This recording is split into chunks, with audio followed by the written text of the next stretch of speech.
Bom dia a todas as pessoas aqui presentes. Estamos hoje abrindo o segundo dia de palestras da Semana Pedagógica 2021, promovida pela Secretaria Municipal de Educação de Cabo Frio. Ontem nós tivemos a participação do professor André Santana, que nos brindou com uma fala preciosa sobre saúde mental. É um tema tão relevante dentro desse momento que nós estamos vivendo. E quem não teve a oportunidade de assistir, pode acompanhar a gravação que já está disponível no YouTube da Prefeitura. O nosso encontro está programado para aproximadamente 1h30 de duração, né? É importante que vocês observem no chat, ao final desse encontro, o link com o formulário de frequência, para que oportunamente possamos encaminhar os certificados de participação. E nós pedimos que as perguntas sejam encaminhadas ao final das apresentações, para que elas não se percam ali em todos os comentários. Então, ao finalzinho de cada uma delas, hoje teremos 2, a gente pede que vocês registrem ali para que a gente possa encaminhá-las aos palestrantes, né? Hoje falaremos sobre a construção de uma educação antirracista e temos 2 convidados especiais, que são os professores Roberto Borges e Fernanda Pereira, que logo apresentarei a vocês. Para fazer a abertura da manhã de hoje, eu passo a palavra ao secretário municipal de Educação, professor Flávio Guimarães, para dar as boas-vindas. Bom dia a todos os profissionais da rede de ensino do município de Cabo Frio. Iniciamos mais uma manhã com um projeto de formação continuada, onde a Semana Pedagógica institui temas importantes para a reflexão dos nossos profissionais de educação e sua consequente aplicação em sala de aula. Agradecemos hoje a participação do professor Roberto Borges, diretor de ensino do Cefet, e a professora Fernanda Pereira, doutoranda em mídia e cotidiano da Universidade Federal Fluminense, com os seguintes temas: construindo uma educação antirracista e a representação visual para a educação antirracistas. Temas pertinentes e extremamente necessários nos dias atuais. A necessidade de se discutir o racismo e o combate ao racismo em nossas escolas passa primeiro por uma proposta de dotar o profissional da educação das informações necessárias, os conteúdos necessários e as dimensões necessárias para o combate ao racismo estrutural, o racismo institucional. Dessa forma, agradecemos a presença de todos os profissionais de ensino da rede de Cabo Frio e que aproveitem esse momento para aprofundar as suas reflexões sobre a sua prática pedagógica, considerando pertinente o combate ao racismo.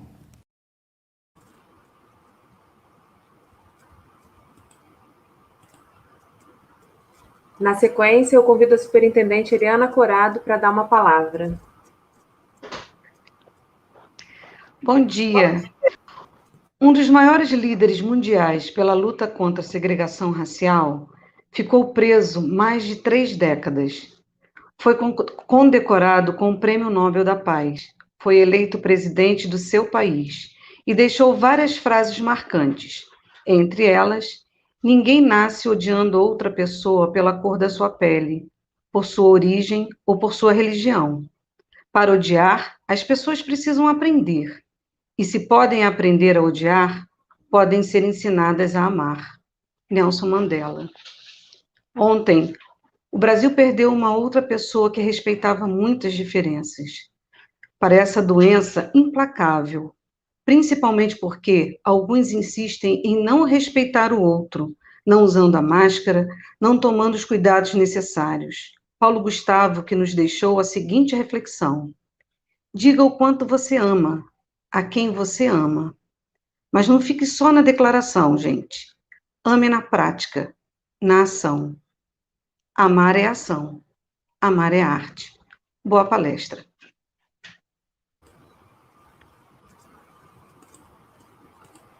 Obrigada, Eliana. E antes de passar a palavra aos palestrantes, eu gostaria de apresentar a nossa mediadora, que é a professora Aline Santos, que faz parte da Coordenadoria de Supervisão Escolar da SEMI, atuando como apoio à gerência de programas especiais na parte de História e Cultura Afro-Brasileira e Indígena. Bom dia, gente. Eu costumo dizer que a jornada pedagógica é uma explosão de conhecimentos. Então, que nós possamos apreender, né? Pegar para a nossa vida todos os conhecimentos que nós vamos adquirir aqui hoje.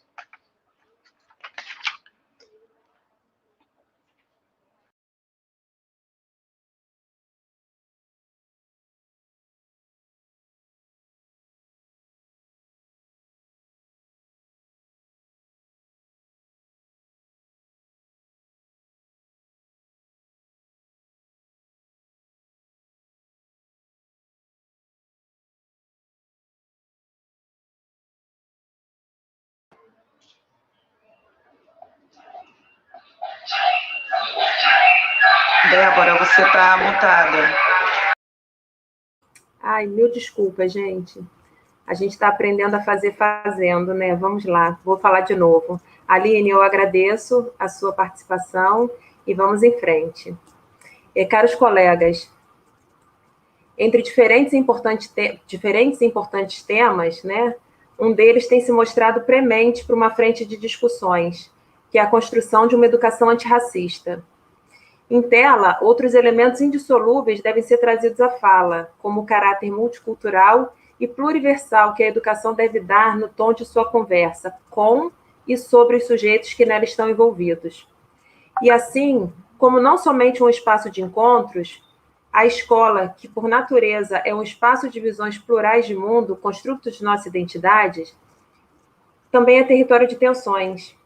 Afinal, como conhecer a si mesmo, compreender-se como sujeito de uma nação em constante construção, se não considerarmos nossas ancestralidades, nossa história, os aspectos plurais da nossa identidade? Assim sendo, a gente vai aproveitar esse momento para ouvir desses dois professores falas importantes sobre a temática. Nesse momento, eu quero apresentar para vocês um dos nossos palestrantes, que é o professor Roberto Borges, com o tema Construindo uma Educação Antirracista. O professor Roberto Borges é diretor de ensino do Cefet, Rio de Janeiro, é professor titular do Departamento de Línguas Estrangeiras Aplicadas às Negociações Internacionais e do Programa de Pós-Graduação em Relações Étnico-Raciais do Cefet. É diretor de áreas acadêmicas da Associação Internacional de Investigadores e Investigadoras Negros e Negras da América Latina e do Caribe, e membro do Grupo de Trabalho Afrodescendência e Propostas Contra-Hegemônicas do Conselho Latino-Americano de Ciências Sociais. Professor Roberto, seja muito bem-vindo. Bom dia para o senhor e obrigado por aceitar o nosso convite. Bom dia, Débora. Bom dia a todos, bom dia a todas. E, em primeiro lugar, eu quero agradecer pelo convite, dizer da minha alegria de estar aqui nessa manhã, nesse diálogo com todos vocês e todas vocês. Como a professora Eliane já citou, hoje nós estamos todos muito impactados, né, com a morte do Paulo Gustavo, e eu queria sublinhar uma coisa, que essa morte que nos impacta, uma informação que ela acaba nos trazendo, né? E ela nos fala a respeito da eficácia desse vírus, né? Que nós temos dito isso desde o início da pandemia, virou um lugar comum, que ele não escolhe faixa etária, que ele não escolhe situação socioeconômica, embora nós saibamos que há falhas nesse discurso, né, porque ele acaba afetando muito mais as pessoas mais pobres, as pessoas sem recurso, em função delas não terem acesso a tecnologias de educação, de saúde eficazes, não terem acesso a bons hospitais, não terem acesso nem mesmo à alimentação adequada. Quando o vírus atinge letalmente uma pessoa como Paulo Gustavo, ele também nos informa que, a despeito de qualquer tecnologia, a despeito de qualquer situação financeira, a despeito da faixa etária, que ele era um homem muito jovem ainda, esse vírus pode matar, né? E pode matar cruelmente e lentamente, como ele fez com Paulo Gustavo. Então, como a professora Eliane também disse, a nossa responsabilidade é nos precavermos, né, com o vírus, com distanciamento social, usando máscara, higienizando as mãos a todo momento e tomando a vacina. Desculpem, isso não tem absolutamente nada a ver com a nossa palestra, mas ao mesmo tempo tem tudo a ver, que está ligado à vida, né? Está falando de vida. E então, mais uma vez, eu saúdo todas vocês e todos vocês, né? E a nossa fala de hoje é a sala que fala, é a fala a respeito da educação antirracista, de como se constrói uma educação antirracista. Então, eu sempre acredito que, em primeiro lugar, para nós construirmos uma educação antirracista, nós temos que saber o que é o racismo e como que ele, de muitas formas, nos estrutura, né? E como que ele afeta a todas as pessoas. Afeta as pessoas brancas, afeta as pessoas negras, enfim, afeta todas as pessoas, porque, como nós temos ouvido falar comumente, ele é estrutural e ele é estruturante, né? E ao ser estrutural e estruturante, é muito bom a gente pensar nisso, porque algo que é estrutural e, ao mesmo tempo, é estruturante, às vezes é um pensamento difícil de nós aprendermos, mas nós precisamos pensar no racismo como a estrutura de um grande prédio, né? E esse grande prédio é a nossa sociedade. E aí, quando a gente fala de estrutura, a gente pensa naqueles pilares que sustentam os prédios, né? Só que, ao mesmo tempo que ele essa estrutura, ele se constrói como estrutura. Então, simultaneamente, ele age de duas formas na nossa sociedade. E, ao fazer isso, o racismo, ele estrutura todos nós, né? Estrutura todos nós, estrutura as nossas crenças, estrutura o nosso olhar, estrutura a nossa capacidade de análise, estrutura os nossos gostos e estrutura também o nosso saber. Então, eu quero começar com essa primeira citação que está na tela, que é uma citação da Bell Hooks. Para quem não conhece Bell Hooks, é uma teórica estadunidense, uma mulher negra, que tem produzido muita teoria, muita epistemologia ligada às questões raciais. E ela tem um livro que eu acho fantástico, eu acho fundamental, eu acho que é necessário para todos os professores e todas as professoras que estão em sala de aula e que pensam em educação, que é um livro intitulado Ensinando a Transgredir, a Educação como Prática da Liberdade. E existem alguns trechos desse livro que eu gosto muito, e um deles é esse que está na tela, né, que é a sala de aula continua sendo o espaço que oferece as possibilidades mais radicais na academia. E eu gosto muito disso porque eu acredito que a transformação das vidas que estão diante de nós na sala de aula depende muito do nosso posicionamento, depende muito da maneira como nós vemos o mundo, depende muito da maneira como nós compreendemos o mundo e, no nosso caso aqui, fundamentalmente, de como nós compreendemos as relações raciais, especificamente aqui no nosso país. Eu queria que mudasse, por gentileza. Gente, me dá só um segundo que eu vou fechar minha janela, que começou uma obra aqui e a gente sabe que as coisas estão funcionando assim. Só um minuto.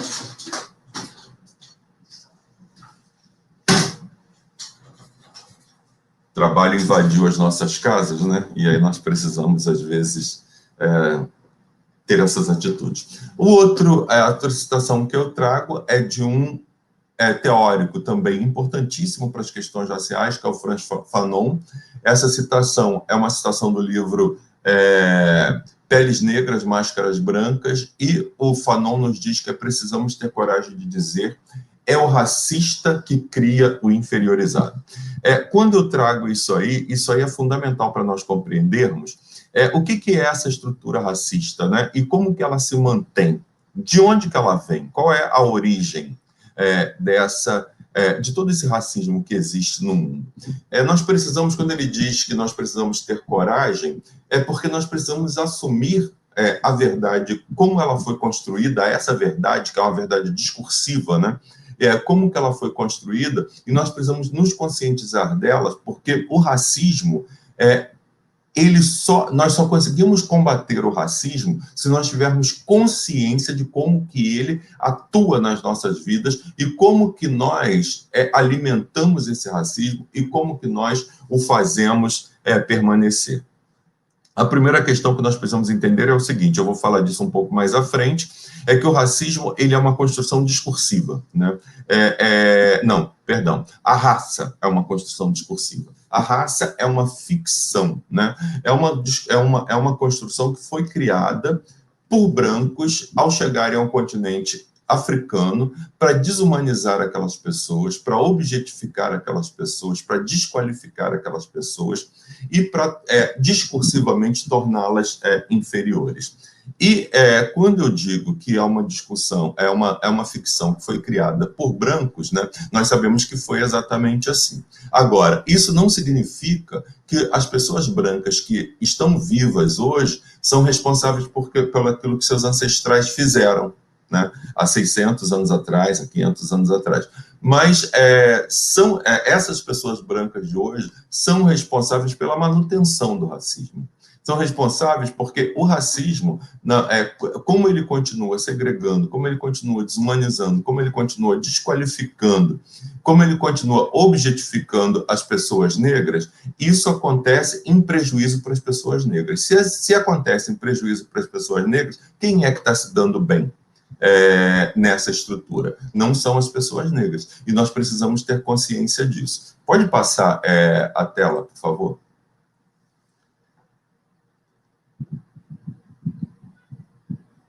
Por gentileza, pode mudar a tela? Então, aí eu trago duas citações do Short Hall. Né? Short Hall, ele é um teórico, eu esqueci de qual país ele é agora, mas ele teve toda a formação dele na Inglaterra e ele foi um dos pais dos estudos culturais como nós o conhecemos hoje no mundo inteiro. E o Stuart Hall, ele diz o seguinte, né, que conceitualmente a categoria raça não é científica.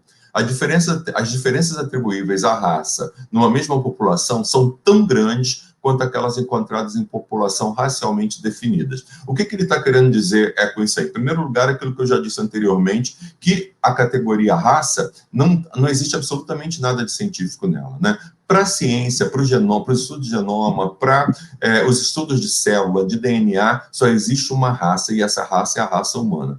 No entanto, a despeito do que a ciência diz, sociologicamente, socialmente, dentro das sociedades, dentro das culturas, esse conceito ele foi tido como verdade. E ele foi transformado em verdade na medida em que aquele discurso que eu falei anteriormente foi criado. Embora a ciência tenha provado que isso é um discurso mentiroso, é um discurso falacioso, a ciência não foi o suficiente para que dentro da sociedade, dentro das relações humanas, esse discurso falacioso se esvaziasse. E ele fala o seguinte, né, que raça é uma construção política e social. Também falei disso anteriormente. É a categoria discursiva em torno da qual se organiza um sistema de poder socioeconômico de exploração e de exclusão, ou seja, o racismo. Então, eu queria que vocês entendessem uma coisa aí nessa citação que é fundamental. Quando ele diz que é uma categoria discursiva que se organiza em torno de um sistema de poder, de um sistema socioeconômico, de um sistema de exploração e de um sistema de exclusão, isso aí já é o suficiente para nós afirmarmos sem sombra de dúvida que não existe racismo reverso. É impossível haver racismo reverso, já que o racismo ele só se constitui quando ele se torna um sistema de poder dentro dessas categorias, um sistema de poder socioeconômico, um sistema de poder de exploração, um sistema de poder de exclusão. E as pessoas negras não possuem esse poder. Esse poder, ele é específico das pessoas brancas. Aí você pode falar, mas e quando uma pessoa preta discrimina uma pessoa branca? É exatamente esse termo. É uma discriminação, não é racismo. Para nós pensarmos a respeito disso aí e não termos dúvida. Pode passar, por gentileza? Existe uma característica do nosso racismo, e essa característica ela é apontada pelo professor Kabengele Munanga numa entrevista à revista Fórum, que o racismo no Brasil ele atua como um crime perfeito. Né? O que é um crime perfeito? É aquele que não deixa rastros, né? É aquele que depois você não tem como provar E o racismo, ele funciona como se ele fosse uma tecnologia, né? E o racismo, ele é uma tecnologia extremamente sofisticada. Cada vez que você pensa que você isolou o racismo e tem como apontá-lo, ele se desenvolve, ele cria outros braços, ele cria outras estruturas. E é exatamente isso que o professor Kabengele vai dizer, que o racismo no Brasil, ele se fortalece por aquilo que ele nega. Ao mesmo tempo que ele diz o tempo todo, não, isso é bobagem, não existe racismo aqui no Brasil, isso aí é mimimi, não, essa galera não tem o que fazer, está inventando moda. Então, todas as vezes que esses discursos de negação são proferidos no Brasil, eles fortalecem o racismo no Brasil. O racismo do Brasil, como eu disse anteriormente, ele se fortalece pelo que ele nega, né? Se nós formos pensar, por exemplo, gente, estou falando muito rápido para dar tempo, tá? Se nós formos pensar que nos Estados Unidos, não, então na África do Sul, que tiveram leis de apartheid, né, que tiveram leis que separaram as pessoas, que segregaram as pessoas negras não podiam estar, muitas vezes, nem em bairros de pessoas brancas, a não ser que elas tivessem licença para ir trabalhar nesses bairros, né? No Brasil nunca houve uma lei segregacionista, mas nunca houve porque nunca precisou. A segregação sempre esteve posta no Brasil. Aqui no Rio de Janeiro, por exemplo, eu sempre dou exemplo, se nós formos à Zona Sul, se nós formos ao Leblon, se nós formos a Ipanema, vocês procurem as pessoas negras que estão lá, que não estejam lá a trabalho. Dificilmente vocês vão encontrar. Então, aquilo ali é uma prova de que a segregação no Brasil nunca precisou de lei, né? O racismo do Brasil, ele nunca precisou de lei, porque ele se construiu discursivamente de uma maneira extremamente eficiente. Pode passar, por favor? E como eu falei, né, o racismo, ele é tão sofisticado e ele é de uma sofisticação tão grande que ele se atualiza o tempo todo. E aí nós temos aí uma situação do Achille Mbembe, que é bastante lido, é bastante conhecido fundamentalmente pelo seu artigo, que é o Necropolítica, que se tornou um artigo bastante discutido e bastante lido por muita gente, e ele vai falar de um racismo que prescinde da raça, né? É um racismo que abre mão da raça e que não deixa de ser racismo. Então, como que é isso, né? Como que isso se dá? Por exemplo, se nós pensarmos nas nossas favelas, né? As nossas favelas, elas são majoritariamente formadas por pessoas negras, né? E se nós formos olhar no Brasil, talvez não nesse momento, né? Porque nós voltamos lá ao mapa da fome, nós voltamos ao mapa da miséria, e eu ainda não vi como que está essa configuração socioeconômica do nosso país. Mas até muito recentemente, a pobreza no Brasil era preta, né? Ela era marcadamente preta. E aí, essas pessoas estão lá sem assistência, sem cuidado, sem acesso à informação, sem acesso à saúde, sem acesso à educação de qualidade, sem acesso absolutamente aos itens, que são itens essenciais da nossa sobrevivência. E aí a gente olha para aquilo lá e diz, essas pessoas são preguiçosas, essas pessoas são marginais, essas pessoas não querem nada. Vai lá e dá uma vassoura para ver se elas querem varrer. Isso aí também é uma marca do racismo, entendeu? Na medida em que o racismo joga as pessoas pretas para a linha abaixo da miséria. E nós podemos citar um monte de outras questões, e se a gente pegar, por exemplo, uma questão cultural, né? O samba, ele foi discriminado nesse país durante muito tempo por ser uma cultura, uma manifestação de cultura negra, né? E que ele só deixa de ser discriminado na medida em que os brancos e as pessoas brancas, de modo geral, chegam e se apropriam daquela cultura, ao ponto de hoje nós, quando assistimos aos desfiles das escolas de samba, nós vamos ver que a grandíssima maioria dos destaques e dos personagens que tem holofote nas escolas de samba são pessoas brancas, e isso deixa de ser uma cultura negra, né? Então, quando se criminalizava o samba, isso era justamente a atuação desse racismo sem raça. Você não precisava dizer que era uma manifestação de pretos, você dizia que era uma manifestação de vadios, né? E era uma manifestação demoníaca, ou seja lá o que fosse. E isso acontece, por exemplo, hoje com o funk, né? Nós estamos vivendo a mesma coisa com o funk. o funk ele tem sido perseguido, ele tem sido discriminado com os mesmos discursos, né, de violência, de drogas, de perseguição, e nós vemos, por exemplo, em paralelo, que as raves não sofrem esse preconceito, né? E aí, se você for analisar uma rave, ela tem características muito próximas e muito similares às características do funk, no que nós dizemos, no que nós podemos falar de organização social da festa. Nós vamos ver droga, nós vamos ver tráfico, vamos ver tudo que criticam em relação ao funk, nós podemos encontrar lá também, mas nós não vemos esse tipo de acusação, porque a rave não é uma manifestação de negros, é uma manifestação de jovens da classe média branca. E por aí nós podemos ver um monte de questões, gente, inclusive a religiosidade, né? É muito comum nós vemos as pessoas chamarem a Umbanda e o Candomblé, por exemplo, de religiões demoníacas. E as pessoas que chamam a Umbanda e o Candomblé de religiões demoníacas são pessoas que não conhecem de fato a religião, né? E só que é uma religião de ascendência negra, do continente africano. E se nós formos analisar, no continente africano sequer havia a figura do demônio, né? Não existia essa figura do demônio, e normalizou-se considerar religiões demoníacas porque são religiões provenientes de um continente preto e originalmente praticadas por pessoas negras. E aí, em paralelo a isso, nós precisamos falar, quando nós falamos de raça, nós precisamos falar das pessoas brancas, né? E é fundamental que todas as pessoas brancas que estejam na luta contra o racismo compreendam com muita pertinência e com muita clareza qual é o papel das pessoas brancas na luta antirracista. A primeira questão é entender o que é privilégio branco, né? Quando nós falamos de privilégio branco, de que nós estamos falando? Porque todas as vezes que nós falamos de privilégio branco, sempre surge uma pessoa branca para dizer: ah, mas eu sou pobre, eu sou favelado, eu passei fome, eu fui discriminado.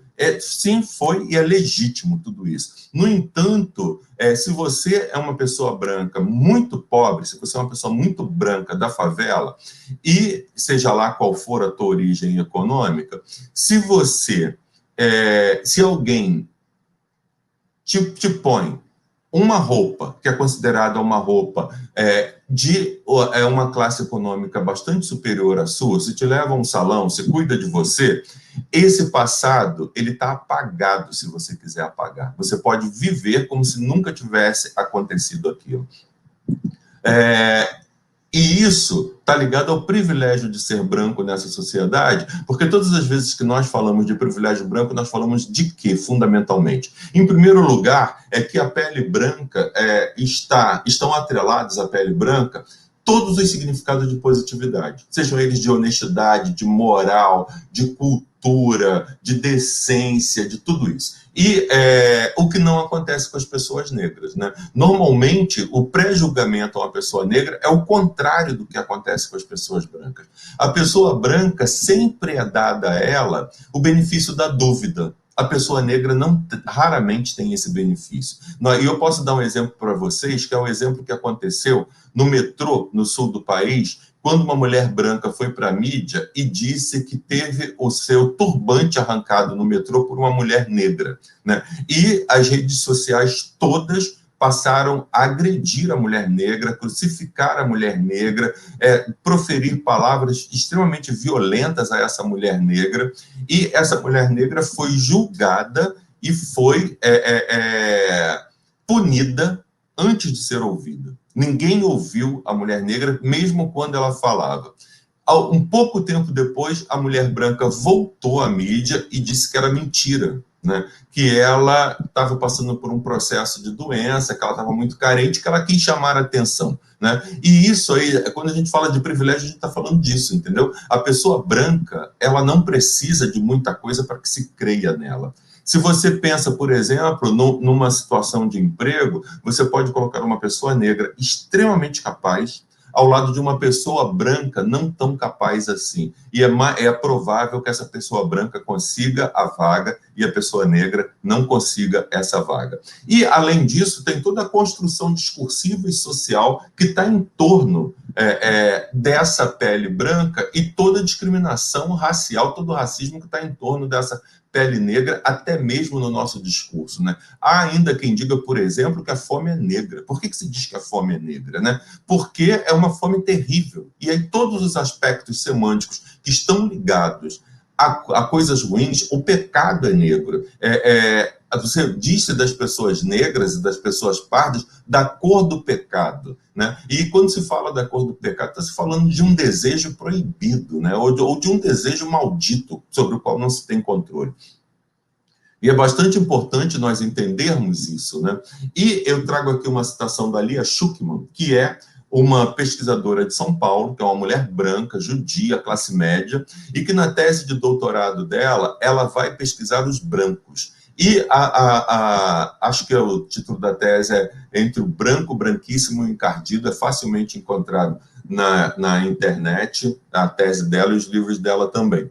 E ela vai falar exatamente dessas questões desse privilégio branco, né? E ela diz o seguinte: o fato de o preconceito racial recair sobre a população não branca está diretamente relacionado ao fato de os privilégios raciais estarem associados aos brancos. O branco não é apenas favorecido nessa estrutura racializada, mas é também produtor ativo dessa estrutura, através de mecanismos mais diretos de discriminação e da produção de um discurso que propaga a democracia racial e o branqueamento. Esses mecanismos de produção de desigualdades raciais foram construídos de tal forma que asseguraram aos brancos a ocupação de posições mais altas na hierarquia social, sem que isso fosse encarado como privilégio de raça. Então, eu queria só que a gente refletisse nisso, né, que essa normalidade de as pessoas brancas ocuparem todos os espaços de poder, em sua maioria, isso foi construído como natural, ao ponto que nós olhamos aquilo ali e não encaramos aquilo como uma anomalia num país em que mais de 54% da população é negra. E ela também continua dizendo, né, que a branquitude é entendida como uma posição em que os sujeitos que ocupam essa posição foram sistematicamente privilegiados no que diz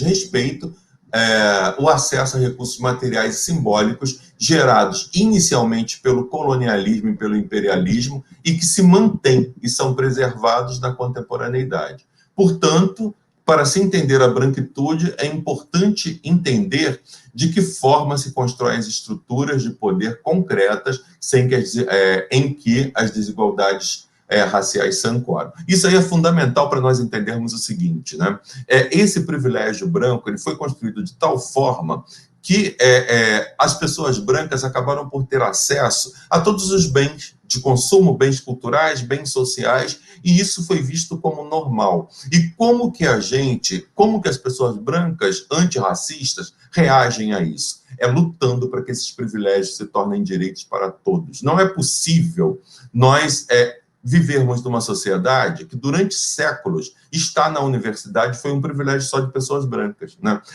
Houve uma reação muito grande no momento da criação das cotas raciais, que nem são cotas raciais, são cotas sociais, e dentro das cotas sociais há uma porcentagem de cotas para negros, mas que anteriormente a isso, as cotas elas eram radicalmente brancas, né? Era 99,99% de pessoas brancas que estavam na universidade. E pode passar duas, por favor? Então, olha só, para nós entendermos esse racismo estrutural, eu trouxe aí uma foto dos nossos ministros do Supremo e gostaria que vocês olhassem todos esses rostos com bastante atenção. Na tela seguinte, por favor, tem a mesa do Senado. E eu gostaria também que vocês olhassem essa mesa do Senado. E na tela seguinte, nós temos a primeira composição de ministros do atual governo. Só queria chamar a atenção que essa composição ela não difere e muito das composições anteriores. Então, olhando essas três telas, eu queria que vocês refletissem a respeito do seguinte: é saudável, é natural que num país como o Brasil tanto os nossos ministros do Supremo, quanto a mesa do Senado, quanto a composição ministerial dos governos do Brasil sejam compostas radicalmente por pessoas brancas, que as pessoas negras apareçam ali exclusivamente por exceção, óbvio que não é natural, tem alguma coisa errada na Constituição desse país, e essa coisa é o racismo, e nós precisamos combatê-lo. Por favor, pode passar. Já estou caminhando aqui para o fim. Pode passar para outra, por favor. E eu queria trazer algumas afirmações que são as seguintes, né? A educação de qualidade é um direito de todas as pessoas, independentemente de raça, de gênero, de sexualidade, de credo, de origem, é de todas as pessoas. Ela não pode ser vista, entendida ou encarada como um privilégio de classe média alta branca. É um dever de todas as pessoas antirracistas questionar colegas e gestores, denunciar e enfrentar todas as vezes que esse direito for ameaçado. E eu estou falando isso fundamentalmente do lugar que eu ocupo na educação. Eu sou professor há 31 anos, e nesses 31 anos eu já participei, já fui professor de diferentes municípios. Eu dei aula no município de São Gonçalo, aqui no Rio de Janeiro, dei aula no município de Itaboraí, que à época era o município de menor IDH do estado do Rio de Janeiro, dei aula no estado do Rio de Janeiro, dei aula em instituições privadas, dei aula em universidades privadas, e hoje eu dou aula no Cefet. E cansei de ouvir, em todos esses lugares, quando alguns professores dizerem que na escola pública eles não precisavam se dedicar porque o futuro daqueles alunos era o balcão da padaria. Isso aí é perverso, isso aí é cruel, isso aí é desumano, né? E isso aí é racista também, na maioria das vezes. Obviamente, gente, o que eu estou dizendo quando eu digo isso também é que é responsabilidade também das prefeituras, é responsabilidade do Estado, é responsabilidade do governo federal garantir bons salários para os professores, garantir estrutura de trabalho para os professores, garantir que haja tempo para planejamento e tempo para formação, garantir que haja tempo para estudo. Obviamente que só dessa forma que nós vamos conseguir ter uma educação de qualidade, investindo primeiro no professor, investindo na formação desse professor. E eu continuo dizendo que todos os discentes devem ser tratados com igual atenção e igual afeto. Acho que vocês avançaram muito aí nos slides.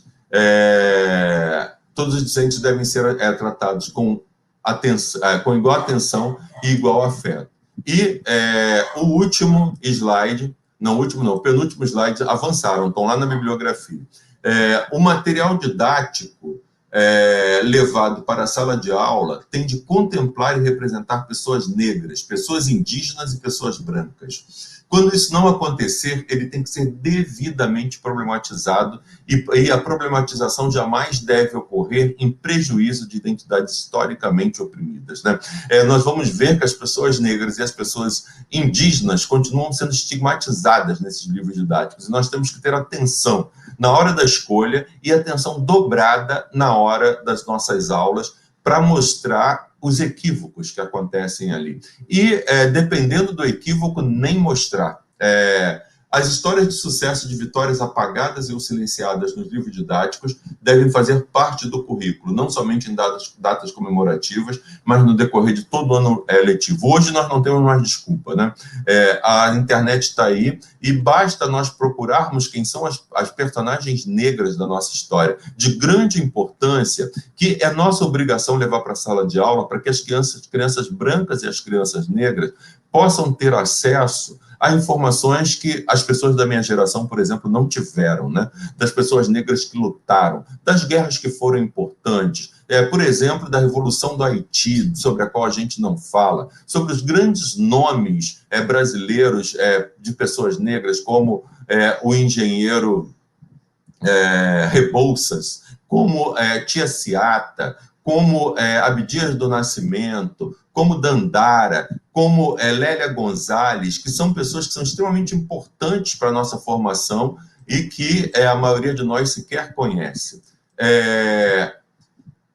E aí, na próxima lâmina, no próximo slide, eu digo o seguinte: professores e professoras têm de ser bem remunerados e têm de ter dentro de sua carga horária tempo não só para planejar as aulas, mas também para o seu aprimoramento. Não adianta exigir de nós qualidade se não nos derem estrutura para que essa qualidade seja incluída. Muitas vezes nós somos responsabilizados por essa falta de qualidade e, na maioria das vezes, a responsabilidade não é nossa, é dos gestores de educação. Já estou terminando, Débora.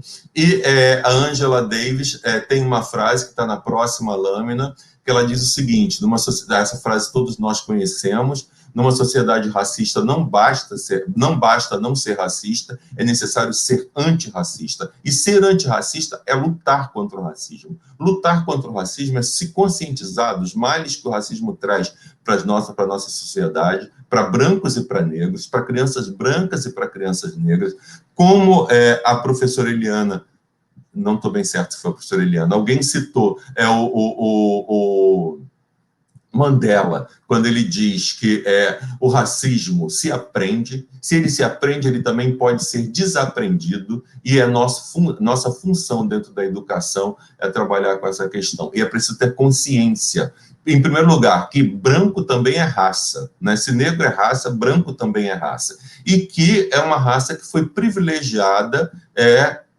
pelo racismo. Bem, gente, desculpem, eu acredito que eu tenha ultrapassado o tempo, mas eu precisava compartilhar essas coisas com vocês. Corri pra caramba, né? E espero que vocês tenham podido compreender. Muito obrigado. Professor Roberto, muitíssimo obrigada por todas as suas palavras aqui. Você acabou de falar que correu pra caramba, e eu estava já pensando que acho que você vai precisar voltar outras vezes para conversar conosco aqui em Cabo Frio, se dessa vez foi corrido, para que da próxima vez seja caminhando, porque foi muito bom ouvi-lo. Acho que a gente passaria aqui amanhã ouvindo sua aula, né? Uma verdadeira aula para todos nós. E, assim, importantíssimo a gente abrir o ano falando sobre esse tema, porque a gente acaba tratando a questão apenas no mês de novembro e fica muito restrito a isso. A gente, estou falando de uma forma geral, porque Cabo Frio já tem feito formações com essa temática ao longo do ano, né, ao longo de anos anteriores, e vamos em frente. Muito obrigada. Eu queria só esclarecer aqui aos participantes que as perguntas vocês podem daqui a pouco ir colocando no chat, né, agora que terminamos a do professor Roberto, e como são muitos comentários ali, algumas vão se perdendo, né, mas a gente vai ficar ali atento, e a lista de presença a gente vai passar ao final do evento. A gente ainda tem agora a apresentação da professora Fernanda, que eu vou agora apresentar a vocês. Um momento. Então, eu queria apresentar a vocês a professora Fernanda Pereira, que vai falar para a gente sobre representação visual para uma educação antirracista. A Fernanda é professora de artes, né, Fernanda? É doutoranda em mídia e cotidiano na Universidade Federal Fluminense, mestre em relações étnico-raciais pelo Cefet, especialista em mídias na educação pela Universidade Federal Rural do Rio de Janeiro, e atua como coordenadora de aperfeiçoamento do servidor na Superintendência do Desenvolvimento de Pessoas da Secretaria de Estado de Educação. Fernanda, seja muito bem-vinda. Obrigada por aceitar aí o nosso convite. Obrigada. Bom dia a todos e todas que estão assistindo a palestra. Eu queria agradecer o convite, fiquei muito feliz, e sempre falar ao lado do Roberto é sempre enriquecedor para mim. E eu vim hoje apresentar para vocês um pouco da minha pesquisa de mestrado, e que eu sou professora de artes visuais, né, no estado já há 13 anos, e há pouco tempo eu fui para a sede da SEDUC trabalhar na parte de formação de professores. Aí, se puder botar na apresentação. Isso. O tema da minha apresentação é representação visual para uma educação antirracista, né? Justamente porque eu sou professora de artes e queria entender como as imagens interferem nessa reflexão sobre a educação antirracista e como a gente pensar como mudar essa educação, né? Como mudar o racismo a partir das imagens, a partir do mundo da arte. Pode passar. Tem que botar ali no modo exibição, ali em cima. Isso. Enfim, a Débora já me apresentou, mas eu sempre gosto de trazer o meu currículo no slide, por quê? 80% da minha formação é voltada ou para a área de mídia ou para a área de educação à distância, que é o que eu mais trabalho, né? Só que eu fui fazer meu mestrado, eu tinha uma pesquisa sobre super-heróis negros, das histórias em quadrinhos, porque eu faço parte de um grupo, um coletivo que pesquisa as histórias em quadrinhos como um instrumento de pesquisa acadêmica, de referência para estudos de variados temas. E sempre eu me questionei de onde surgiu, quem pensou em construir o primeiro super-herói negro das histórias em quadrinhos, né? E por que esse interesse? E aí eu fui investigar onde eu poderia botar minha pesquisa em prática, encontrei o mestrado de Relações Étnico-Raciais que o Cefet oferece, e para mim foi o mestrado que mais agregou a minha vida, que realmente assim, mudou realmente a minha história. Eu pude, pela primeira vez, entrar numa instituição de ensino superior, que 90% dos estudantes eram homens e mulheres negros, então era realmente um espaço de produção de intelectuais negros, que se a gente parar para pensar quantos intelectuais negros e negras a gente já estudou, né? São muito poucos, né? Muitas pessoas nem lembram. Então, o Cefet, ele vem fazendo esse trabalho, o professor Roberto faz parte da equipe de professores e gestores do Cefet. Então, assim, para mim foi um grande exercício, além de empatia, um exercício de mudança de chave mental mesmo, de pensamento sobre o que é essa educação antirracista e como trabalhar, né, na educação para mudar a nossa realidade, porque a gente fala muito de empatia não é só se colocar no lugar do outro, né, mas é também buscar como mudar a situação do outro, como ajudar realmente a mudar esse cenário. Pode passar. Slide 3, por favor. Isso. E aí eu gosto sempre de trabalhar no meu doutorado, agora estou pesquisando também, a questão da representação visual, por quê? Porque é através da representação que a gente vai construir os nossos sentidos, os nossos significados, e a imagem ela tem um papel muito importante nessa construção. E aí eu trago a fala do Stuart Hall, que é um pesquisador de referência nessa área de educação étnico-racial, porque ele vem abordar a seguinte questão, né? A representação é a parte essencial do processo pelo qual os significados são produzidos e compartilhados entre os membros de uma cultura, e reforçando a representação como uma produção de sentido da linguagem escrita ou visual como o único objetivo de nos comunicar com os outros. Então, a gente pode se comunicar através de textos e também através de imagens. E a imagem, assim como o Roberto reforçou, o racismo ele é uma tecnologia que ele age e a gente nem percebe, né? Às vezes a gente está exercendo uma ação racista, repetindo palavras racistas, a gente nem... Porque a gente aprende isso, né? A gente já vem na nossa educação. E a imagem também, ela comunica com a gente. Pode passar. Slide 4, por favor. Isso. E aí, quando a gente fala da representação da população negra, a gente vai ter um atraso. Por quê? Porque sempre a população negra ela foi representada com o olhar do outro, né? Sempre foi outras pessoas não negras representando pessoas negras. Então, sempre era atribuído significados e sentidos sobre o que é ser negro. E se a gente vai olhando os personagens de novela, de filmes, sempre esse papel ou de vilão, ou é um papel mais caricato. Então, essa construção da população negra sempre foi um olhar sobre o outro, né? E aí, quando a gente fala do outro, a gente fala o que quer, né? Não necessariamente a gente ouve como a pessoa quer ser representada. Então, eu trago essa fala do Douglas Kellner, né, que ele vem reforçar que o papel do rádio, da televisão, do cinema, como as mídias interferem justamente nessa produção de significado no nosso cotidiano. E as mídias, né, de certa forma, ele vai definir quem é o bem-sucedido, quem é o fracassado, e 90% geralmente os personagens que vão estar atribuídos ao vilão, ao fracassado, são personagens negros ou com a pele escurecida.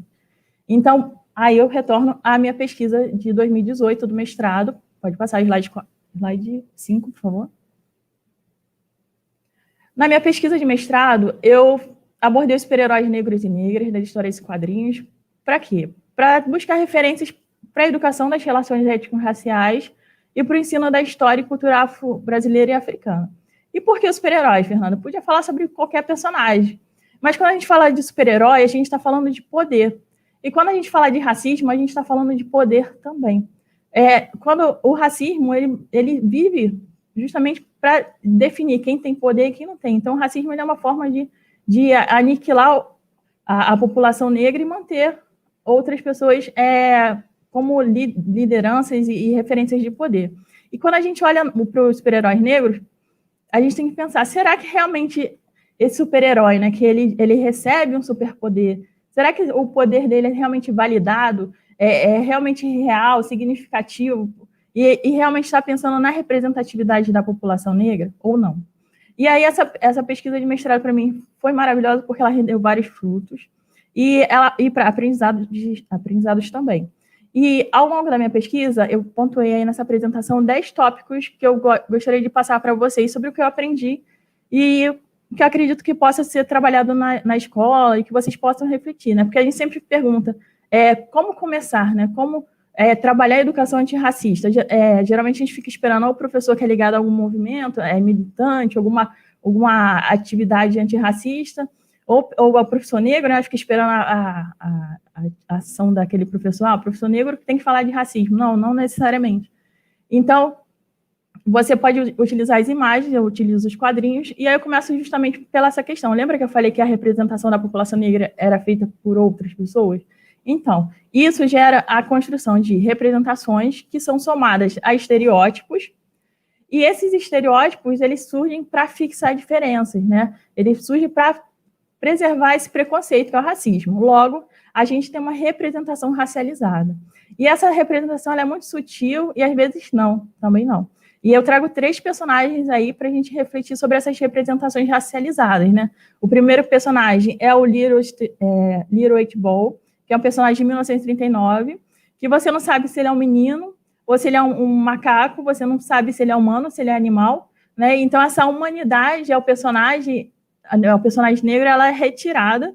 Então, quando se representa uma pessoa negra, eles vão construindo isso, te deixando na dúvida. Será que ele é um menino? Será que ele é animal? Ou será que ele é um... O que ele é? Você não sabe se ele é humano. Deixa lá no slide, por favor, que eu não terminei. E, posteriormente, eu trago também o personagem Jeremias, da Histórias em Quadrinhos. Por quê?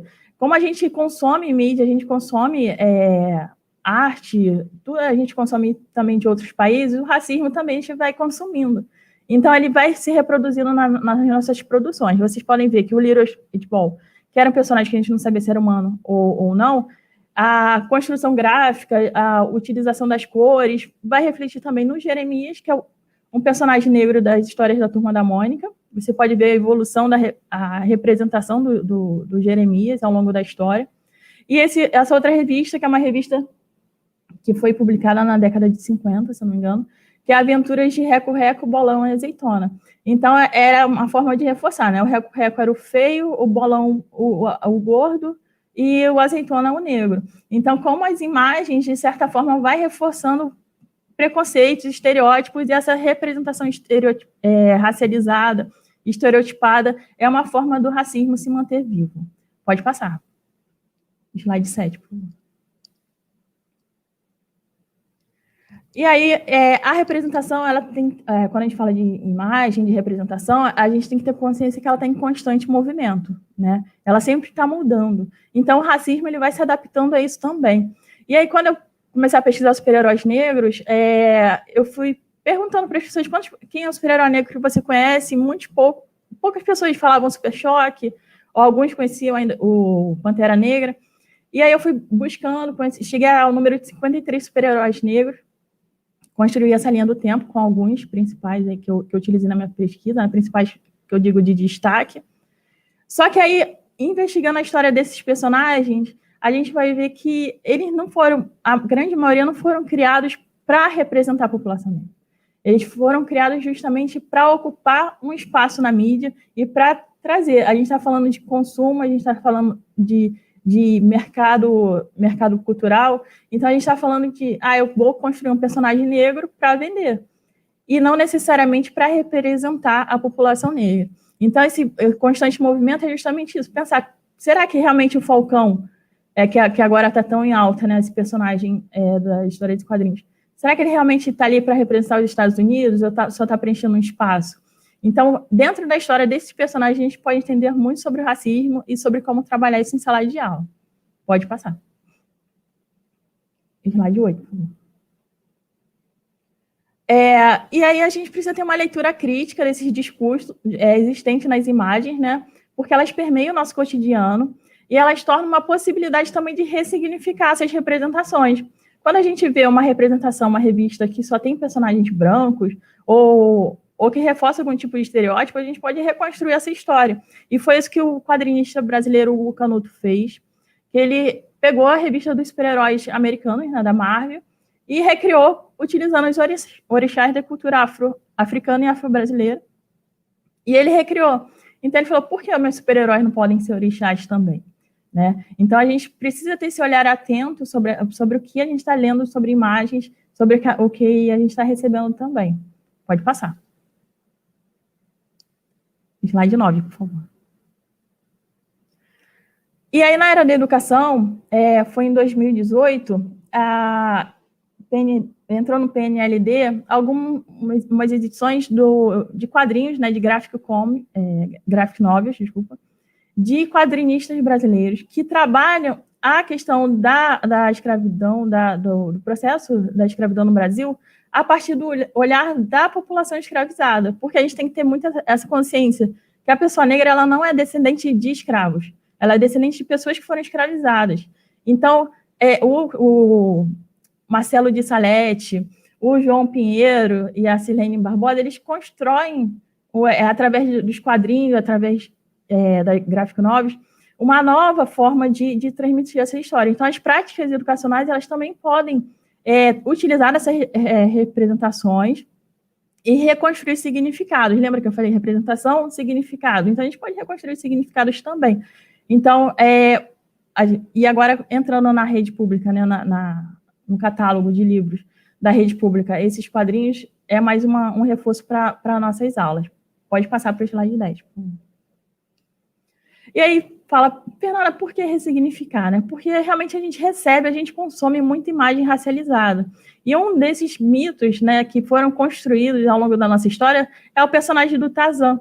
Porque o Tarzan é um homem branco que surge no meio da África para salvar os africanos da própria África. Né? Então, por séculos, não sei, muito tempo, o Tarzan está lá lutando contra chimpanzés, leões, para salvar, né, as pessoas daquela África extremamente perigosa. E isso foi construindo, de certa forma, uma visão unicamente selvagem da África.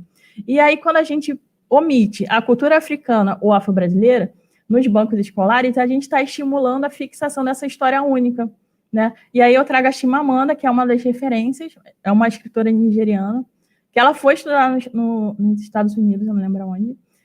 E quando ela chegou na universidade, as amigas dela ficavam perguntando, e aí, como é que é viver na África? Você tem leão, tem chimpanzé? Ela falou, não, tem prédio, tem carro. Então, esse outro olhar, né? A gente está acostumado, a gente aprende a fixar histórias únicas, então a gente precisa também entender a história do outro, no caso da população negra, como ela foi construída e como a gente pode reconstruir. Pode passar. Slide 11, por favor. E aí, as representações visuais, elas, além de nos ajudarem a pensar o mundo que nos cerca, né, elas ajudam a gente, a nós mesmos, como sujeitos e agentes de mudança, né? Aí eu trago o personagem Milly Morales, que é o novo Homem-Aranha, e a gente pensa o seguinte, esse Homem-Aranha negro, né? O tio dele era um bandido que roubou um laboratório e dentro do material roubado veio uma aranha geneticamente modificada. E enquanto o Peter Parker tinha um tio branco, né? Um homem de bem que morreu, deixa uma frase célebre, né? Que é grandes poderes, grandes desafios. Esqueci agora, desculpa, mas é uma frase muito importante. Mas o que eu quero dizer é justamente isso. Por que o Homem-Aranha negro tem um tio bandido e o Homem-Aranha branco tem um tio que virou referência para os quadrinhos, né? Então, a gente precisa pensar justamente nesses pequenos detalhes que vão, de certa forma, reforçando o racismo na nossa sociedade. Vai passando. Slide 12, por favor. Isso. E aí, ao longo da minha pesquisa, eu conheci o letramento racial crítico, né, que é uma vertente para a gente pensar a educação e pensar como ler essas histórias, as histórias das pessoas negras, do racismo, como ele age. E existe a teoria racial crítica, sugiro que vocês pesquisem mais à frente, quem quiser abordar.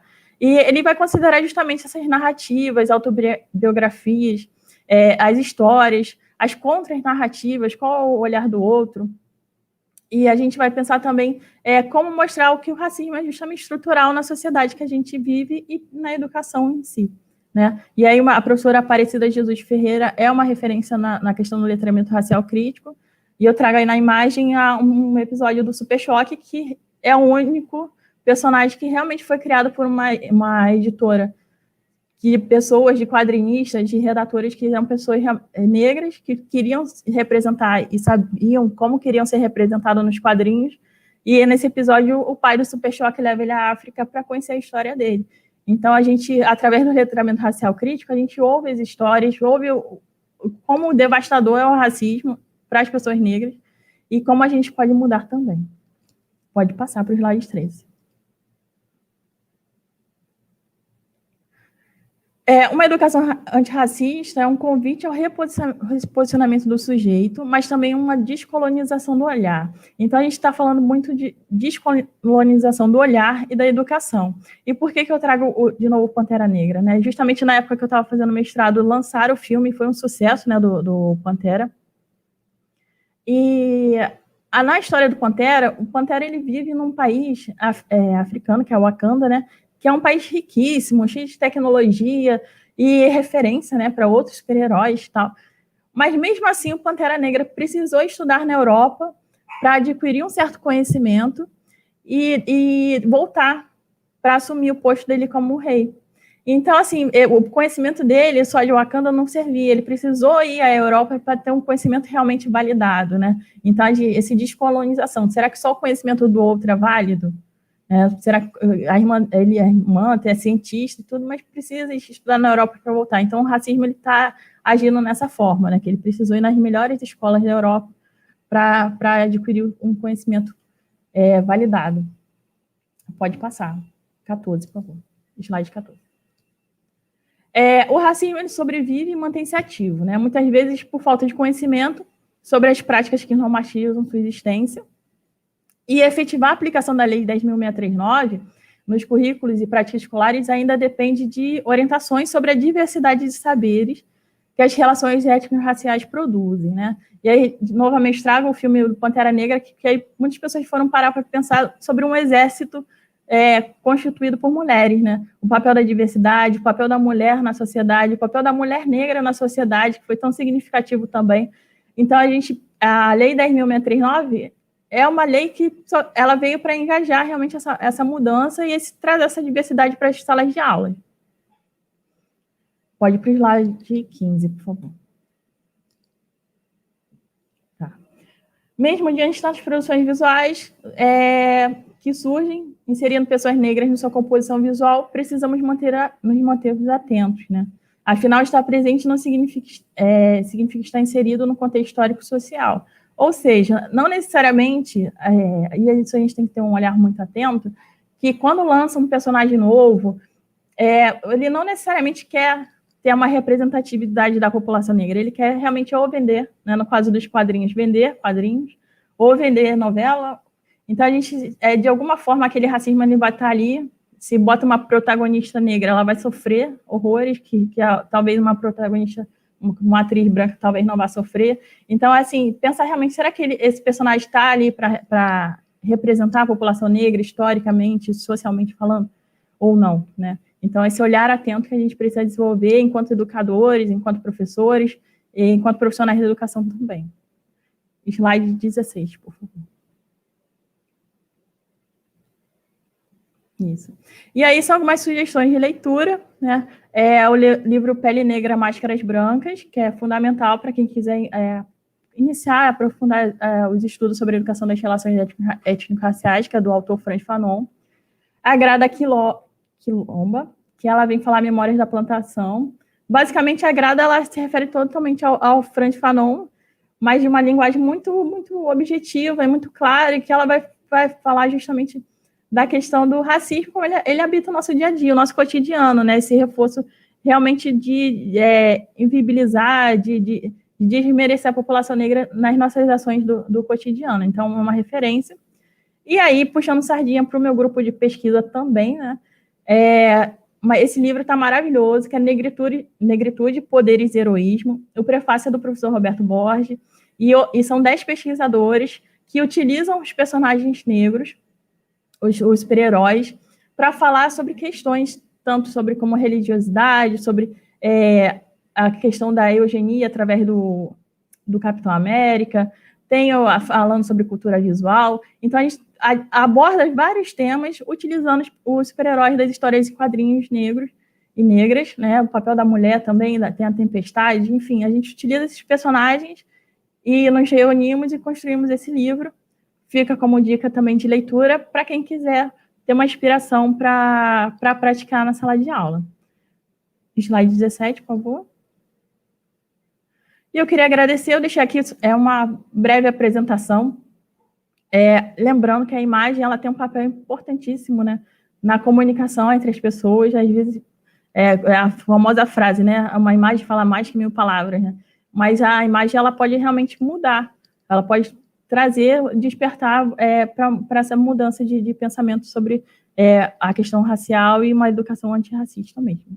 É isso. Muito obrigada, Fernanda, pela sua colaboração. Tá? Realmente uma palestra complementou a outra, né? Então, vamos começar pelos comentários, e tem uma pergunta para o Roberto, que muitos elogios, viu, Roberto e Fernanda? Muita gente gostando, falando para termos outro momento, né, com vocês, né, que podemos pensar. Iremos ter outras questões envolvendo a temática, mas gostaram muito da explanação das duas palestras, uma complementou a outra. Então, vamos lá. Roberta, Adriana Neves, ela colocou assim: creio que nós somos apenas disseminadores da humanidade. Professor Roberto, você acredita que cada professor, em sua ação profissional, pode estimular os alunos à busca da consolidação da liberdade social?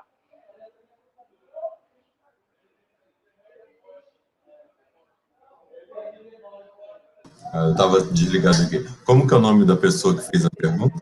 Adriana Neves. Adriana Neves. Antes de tudo, eu quero parabenizar a Fernanda pela fala. Eu tenho o maior orgulho toda vez que eu ouço a Fernanda. Ela não disse não, mas eu vou dizer. A Fernanda foi me orientando, e eu adoro dizer isso para todo mundo. Bem, Adriana Neves, né? Que foi? Isso. Adriana, eu acho que tem uma coisa assim, hoje, né, depois de 31 anos de magistério, eu tenho plena consciência de que tudo que nós fazemos em sala de aula tem um poder incrível na vida dos nossos alunos. E eu falo, depois dos meus 31 anos, que hoje eu tenho alunos adultos, formados, que falam de coisas sobre as quais eu falei na sala de aula, de que eu sequer lembro de ter falado um dia, entendeu? Como eu sou professor de português e literatura, eu levava muitos textos, poemas e tal, e filmes, é muito comum eu encontrá-los e eles dizerem: nossa, professor, lá quando você falou daquilo, eu nunca mais esqueci. Então, eu acredito sim, eu acredito que nós temos um poder muito maior do que o que a gente imagina. E nós temos um poder de transformação da vida dessas pessoas que nos ouvem, que estão conosco em sala de aula, que nós também não imaginamos. Esse poder ele pode ser usado para o bem, como ele pode ser usado para o mal também, né? Então, se nós temos como objetivo levar para os nossos alunos propostas de autotransformação, de transformação de si, nós podemos fazer muito por eles. Aquela autora que eu falei no início, a Bell Hooks, ela tem um outro livro em que ela diz uma coisa que eu acho fantástica. Ela diz, e aí obviamente a gente está falando aqui de racismo, né? Ela diz que o auto-amor para as pessoas negras ele é extremamente revolucionário, né? E eu acho que é uma questão que nós precisamos levar para a sala de aula, o auto-amor dos nossos alunos, né? Principalmente nós que trabalhamos com crianças pobres, com crianças periféricas, nós precisamos ensinar a essas crianças que elas precisam se amar, né? E as pessoas negras amarem seus fenótipos, amarem seus cabelos, amarem seus traços, seu nariz, seus lábios, amarem sua cor, né? E eu acho que isso é um agente de grande é um agente de grande transformação social. Você está sem... Agora apareceu. Oi. Dentro dos comentários, muitos colocando a situação da quantidade de negros nas escolas particulares, tanto alunos quanto professores, né? Que daí já podemos observar. Quer fazer alguma colocação sobre essa questão? Mas a quantidade ou o excesso, ou a ausência? A ausência, no caso. Ausência. Não, então, eu acho que essa questão tem a ver com tudo aquilo que eu falei anteriormente, né? Com esse racismo estrutural que garante às pessoas brancas o acesso a escolas que tem mais a oferecer a elas, podemos dizer assim. E quando eu digo que tem mais a oferecer, eu não estou dizendo do material humano, né? Porque na maioria das vezes o professor que está lá na escola privada é o mesmo que está na escola pública. No entanto, na escola privada, até mesmo esse professor acaba tendo muito mais possibilidades de ensino em função do que essa escola pode oferecer a ele. E a ausência de acesso a esses alunos tem a ver fundamentalmente com a questão econômica, e a questão econômica, ela tem esse recorte racial, sim, e a gente precisa encarar isso como verdade, e o acesso dos professores negros ainda é atravessado pelo racismo. Ainda existem muitas escolas que preferem ter em seus quadros professores brancos, independentemente de que haja professores negros com tanta qualidade ou maior qualidade do que os professores que estão lá. O racismo, ele é um impedimento de pessoas negras ocuparem qualquer lugar nessa nossa sociedade. A Patrícia está perguntando aqui por que não existe preconceito reverso, se preconceito é crime, porque porque essa pergunta entrou agora, porque quando acontece preconceito reverso, discriminação não é crime? Isso que eu tentei explicar na minha fala. Preconceito é uma coisa, discriminação é uma coisa, racismo é outra coisa totalmente diferente, né? E a gente está falando de racismo. Racismo é um sistema de poder, né? É um sistema de poder, como eu falei lá, um sistema de poder de exclusão, é um sistema de poder socioeconômico, é um sistema de poder que é exercido pelas pessoas brancas. As pessoas negras não fazem parte desse sistema de poder. Em função disso, que não existe reverso.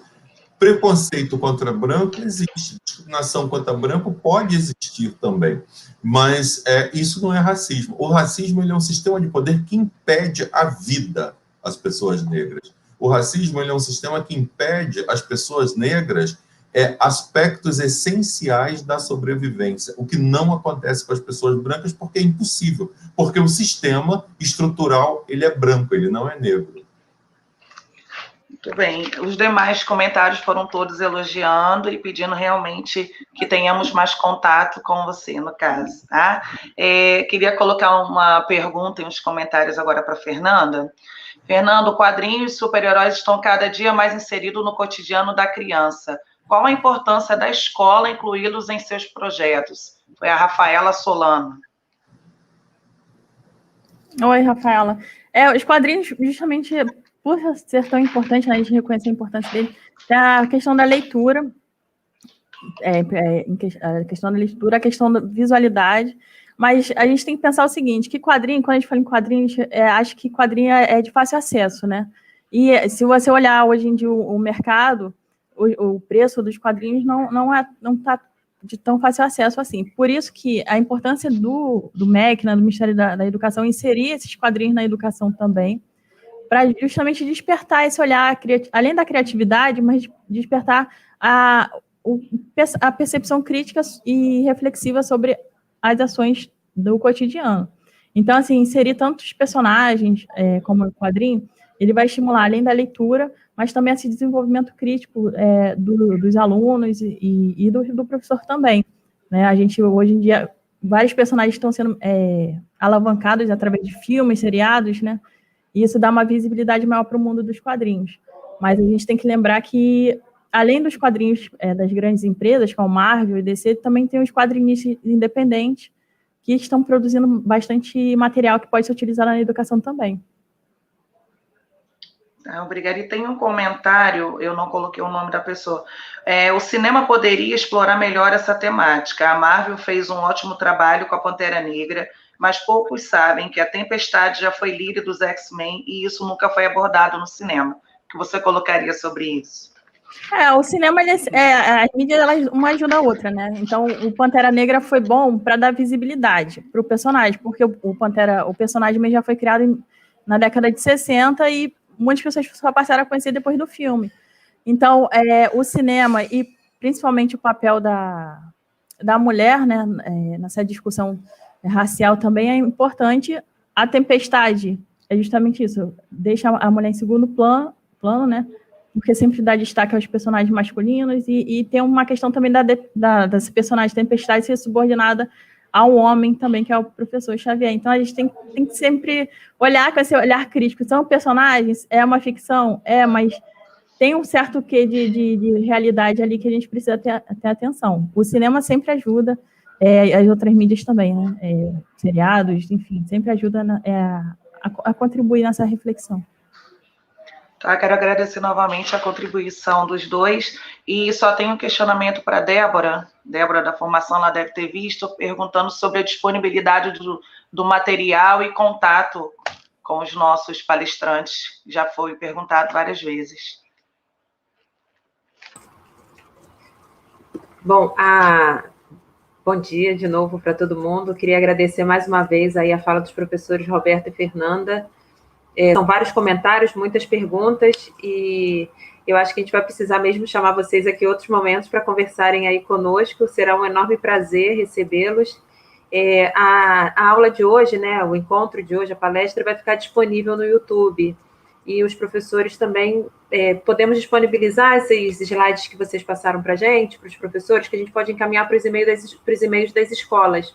É possível? Ok. Então, basicamente é isso. Queria pedir para o Joel colocar o link da lista de presença aqui para o formulário, né, para as pessoas preencherem, que é uma lista de presença de avaliação, para a gente depois poder encaminhar os certificados. Mas, assim, professores Roberto e Fernanda, eu queria reforçar aqui, vocês falaram sobre a legislação, né, e ter apenas a lei não basta, é preciso que ela seja colocada em prática, porque a letra fria da lei ali, paradinha, guardada na gaveta, não funciona, né? E é preciso que o professor ele se aproprie dessa temática para trabalhar nas escolas, trabalhar isso com os alunos. A construção social do racismo, ela é longa e interiorizada por muitos de uma maneira que inferioriza, e a gente precisa reverter esse quadro, a gente precisa falar de ações positivas, que os alunos tenham identificação, né? Que os alunos se valorizem, reconheçam o seu potencial, né, e valorização. E eu acho que a escola pode ajudar muito nesse processo.